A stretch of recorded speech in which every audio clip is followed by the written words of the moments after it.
Jonathan Edwards, o grande avivalista, 1703-1758. Há 2 séculos, o mundo fala do famoso sermão Pecadores nas mãos de um Deus irado, e dos ouvintes que se agarravam aos bancos pensando que iam cair no fogo eterno. Esse fato foi apenas um dos muitos que aconteceram nas reuniões em que o Espírito Santo desvendava os olhos dos presentes para contemplarem as glórias do céu e a realidade do castigo, que está bem perto dos que se encontram afastados de Deus. Jonathan Edwards, entre os homens, era o vulto maior nesse avivamento, intitulado, na ocasião, Grande Despertamento. Sua vida é um exemplo destacado de consagração ao Senhor para o desenvolvimento maior do intelecto e, sem qualquer interesse próprio, de deixar o Espírito Santo usar o mesmo intelecto como instrumento nas suas mãos. Amava a Deus não somente de coração e alma, mas também de todo o entendimento. Sua mente prodigiosa apoderava-se das verdades mais profundas. Contudo, sua alma era, de fato, um santuário do Espírito Santo. Sob aparente calma exterior, ardia nele o fogo divino, como um vulcão. Os crentes atuais devem a esse herói, graças à sua perseverança em orar e estudar sob a direção do Espírito, a volta às várias doutrinas e práticas da igreja primitiva. Grande foi o fruto da dedicação do lar em que Edwards nasceu e se criou. Seu pai foi o amado pastor de uma só igreja durante um período de 64 anos. Sua piedosa mãe era filha de um pregador que pastoreou uma igreja durante mais de 50 anos. Das 10 irmãs de Jonatas, 4 eram mais velhas do que ele e 6 mais novas. Muitas foram as orações que os pais ofereceram a Deus para que o único e amado filho fosse cheio do Espírito Santo e que se tornasse grande perante o Senhor. Não somente oravam assim, fervorosa e constantemente, mas mostravam-se igualmente zelosos em criá-lo para Deus. As orações, à volta da lareira, os estimularam a se esforçarem, e seus esforços redobrados os motivaram a orar mais fervorosamente. O ensino religioso e permanente resultou em Jonatas conhecer intimamente a Deus, quando ainda criança. Quando Jonatas tinha 7 ou 8 anos, houve um despertamento na igreja de seu pai, e o menino acostumou-se a orar sozinho, 5 vezes, todos os dias, e a chamar outros da sua idade para orarem com ele. Citamos aqui as suas palavras sobre esse assunto. A primeira experiência de que me lembro de sentir no íntimo a delícia de Deus e das coisas divinas foi ao ler as palavras de 1 Timóteo, capítulo 1, versículo 7. Ora, ao Rei dos séculos, imortal e invisível, ao único Deus, seja honra e glória para todo sempre. Amém. Sentia a presença de Deus até arder o coração e abrasar a alma de tal maneira que não sei descrevê-la.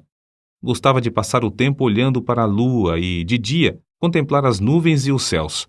Passava muito tempo observando a glória de Deus, revelada na natureza, e cantando as minhas contemplações do Criador e Redentor. Antes, me sentia demasiado assombrado ao ver os relâmpagos e ouvir o troar do trovão. Porém, mais tarde, eu me regozijava ao ouvir a majestosa e terrível voz de Deus na trovoada. Antes de completar 13 anos, iniciou seu curso em Yale College, onde, no 2º ano, leu atentamente Ensaios sobre o Entendimento Humano, a famosa obra de Locke. Vê-se, nas suas próprias palavras acerca dessa obra, o grande desenvolvimento intelectual do moço.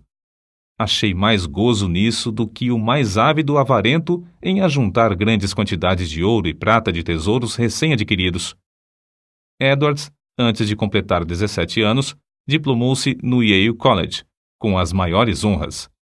Sempre estudava com esmero, mas também conseguia tempo para meditar na Bíblia diariamente.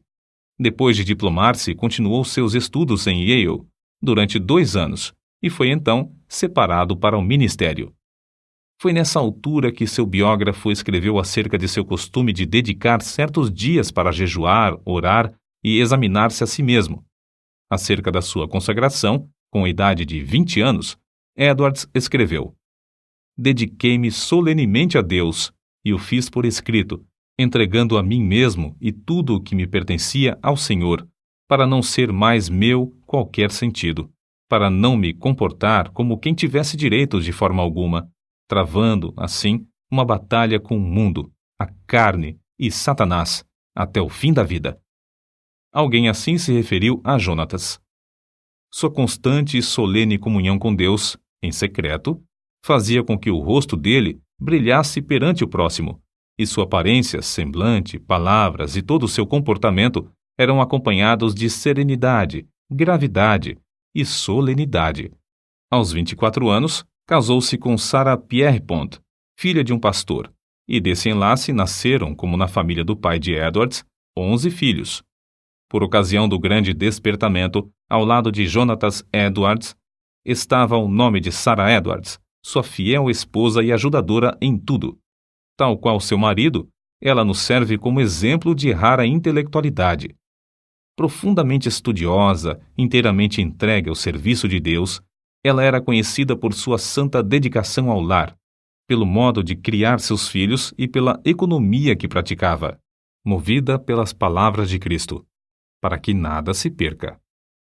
Mas, antes de tudo, tanto ela como seu marido eram conhecidos por suas experiências com a oração. Faz-se menção, destacada, de um período de 3 anos, especialmente, durante o qual, apesar de gozar de perfeita saúde, ficava repetidas vezes sem forças por causa das revelações do céu. A sua vida inteira foi de intenso gozo no Senhor. Jonatas Edwards costumava passar 13 horas todos os dias, estudando e orando. Sua esposa também o acompanhava na oração, diariamente. Depois da última refeição, ele deixava toda a lida a fim de passar 1 hora com a família. Mas que doutrinas a igreja havia esquecido e que Edwards começou a ensinar e a observar de novo com manifestações tão sublimes?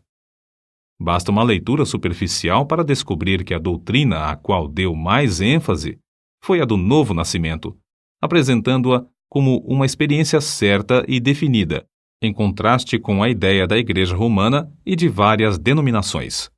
O evento que marcou o começo do grande despertamento foi uma série de sermões feitos por Edwards sobre a doutrina da justificação pela fé, que fez os ouvintes sentirem a verdade das Escrituras. O foco de seus sermões era de que toda a boca ficará fechada no dia do juízo, e que não há coisa alguma que, por um momento, evite que o pecador caia no inferno, senão o bel prazer de Deus. É impossível avaliar o grau do poder de Deus derramado para despertar milhares de almas para a salvação, sem primeiro nos lembrarmos das condições das igrejas da Nova Inglaterra e do mundo inteiro nessa época. Quem até hoje não se admira do heroísmo dos puritanos que colonizaram as florestas da Nova Inglaterra? Passara, porém, essa glória e a igreja, indiferente e cheia de pecado, encontrava-se face ao maior desastre. Parecia que Deus não queria abençoar a obra dos puritanos, obra que existiu unicamente para a sua glória. Por isso, no mesmo grau em que havia coragem e ardor entre os pioneiros, houve entre os filhos perplexidade e confusão. Se não pudessem alcançar de novo a espiritualidade, só lhes restava esperar o juízo dos céus. O famoso sermão de Edwards, Pecadores nas mãos de um Deus irado, merece menção especial. O povo, ao entrar para o culto, mostrava um espírito leviano e mesmo de desrespeito diante dos 5 pregadores que estavam presentes. Jonatas Edwards foi escolhido para pregar. Era homem de 2 metros de altura, seu rosto tinha aspecto quase feminino e o corpo magro de jejuar e orar. Sem quaisquer gestos, encostado num braço sobre a tribuna, segurando o manuscrito na outra mão, falava com voz monótona. Discursou sobre o texto de Deuteronômio, capítulo 32, versículo 35, ao tempo em que resvalar o seu pé. Depois de explicar a passagem, acrescentou que nada evitava, por um momento, que os pecadores caíssem no inferno, a não ser a própria vontade de Deus, que Deus estava mais encolerizado com alguns dos ouvintes do que com muitas pessoas que já estavam no inferno, que o pecado era como um fogo encerrado dentro do pecador e, com a permissão de Deus, pronto a transformar-se em fornalha de fogo e enxofre, e que somente a vontade do Deus indignado os guardava da morte instantânea. Prosseguiu então, aplicando o texto ao auditório. Aí está o inferno com a boca aberta. Não existe coisa alguma sobre a qual vós vos possais firmar e segurar. Entre vós e o inferno existe apenas a atmosfera. Há atualmente nuvens negras da ira de Deus pairando sobre vossas cabeças, predizendo tempestades espantosas com grandes trovões. Se não existisse a vontade soberana de Deus, que é a única coisa para evitar o ímpeto do vento até agora, seríeis destruídos e vos tornaríeis como a palha da eira. O Deus que vos segura na mão sobre o abismo do inferno, mais ou menos como o homem segura uma aranha ou outro inseto nojento sobre o fogo durante um momento para deixá-lo cair depois, está sendo provocado em extremo. Não há que admirar se alguns de vós com saúde e calmamente sentados aí nos bancos passarem para lá antes de amanhã. O resultado do sermão foi como se Deus arrancasse um véu dos olhos da multidão para contemplar a realidade e o horror da posição em que estavam. Nessa altura, o sermão foi interrompido pelos gemidos dos homens e os gritos das mulheres. Quase todos ficaram de pé ou caídos no chão. Foi como se um furacão soprasse e destruísse uma floresta. Durante a noite inteira, a cidade de Enfield ficou como uma fortaleza sitiada. Ouvia-se em quase todas as casas o clamor das almas que, até aquela hora, confiavam na sua própria justiça. Esperavam que, a qualquer momento, o Cristo descesse dos céus com os anjos e apóstolos ao lado, e que os túmulos entregassem os mortos que neles havia. Tais vitórias contra o reino das trevas foram ganhas de joelhos. Edwards não abandonara nem deixara de gozar os privilégios das orações, costume que vinha desde a meninice. Continuou a frequentar também os lugares solitários da floresta, onde podia ter comunhão com Deus.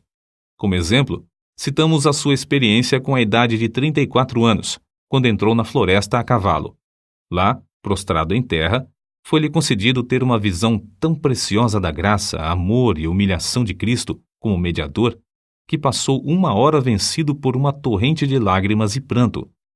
Como era de esperar, o maligno tentou anular a obra gloriosa do Espírito Santo no grande despertamento, atribuindo tudo ao fanatismo. Em sua defesa, Edwards escreveu: Deus, conforme as Escrituras, faz coisas extraordinárias. Há motivos para crer, pelas profecias da Bíblia, que sua obra mais maravilhosa seria feita nas últimas épocas do mundo. Nada se pode opor às manifestações físicas, como as lágrimas, gemidos, gritos, convulsões, falta de forças. De fato, é natural esperar, ao nos lembrarmos da relação entre o corpo e o espírito, que tais coisas aconteçam. Assim falam as Escrituras. Do carcereiro que caiu perante Paulo e Silas, angustiado e tremendo. Do salmista, que exclamou sob a convicção do pecado: envelheceram os meus ossos pelo meu bramido durante o dia todo. Salmos, capítulo 32, versículo 3. Dos discípulos que, na tempestade do lago, clamaram de medo. Da noiva do Cântico dos Cânticos, que ficou vencida pelo amor de Cristo até desfalecer. Certo é que na Nova Inglaterra começou, em 1740, um dos maiores avivamentos dos tempos modernos. É igualmente certo que este movimento se iniciou não com os sermões célebres de Edwards, mas com a firme convicção deste de que há uma obra direta que o Espírito Divino faz na alma humana. Note-se bem, não foram seus sermões monótonos, nem a eloquência extraordinária de alguns como George Whitefield, mas, sim, a obra do Espírito Santo no coração dos mortos espiritualmente, que, começando em Northampton, espalhou-se por toda a Nova Inglaterra e pelas colônias da América do Norte, chegando até a Escócia e a Inglaterra. No meio de uma época da maior decadência, a Igreja de Cristo, entre a população escassa da Nova Inglaterra, despertou e foram arrebatadas de 30 a 50 mil almas do inferno, durante um período de 2 a 3 anos. No meio das suas lutas, sem ninguém esperar, a vida de Jonathan Edwards foi tirada da terra. Apareceu a varíola em Princeton, e um hábil médico foi chamado da Filadélfia para inocular os estudantes. O nosso pregador e 2 de suas filhas foram também vacinados. Na febre que resultou, as forças de nosso herói diminuíram gradualmente até que, um mês depois, faleceu. Assim diz um de seus biógrafos. Em todo o mundo onde se falava o inglês, era considerado o maior erudito desde os dias do apóstolo Paulo ou de Agostinho. Para nós, a vida de Jonatas Edwards é uma das muitas provas de que Deus não quer que desprezemos as faculdades intelectuais que Ele nos concede, mas que as desenvolvamos, sob a direção do Espírito Santo, e que as entreguemos desinteressadamente para o seu uso.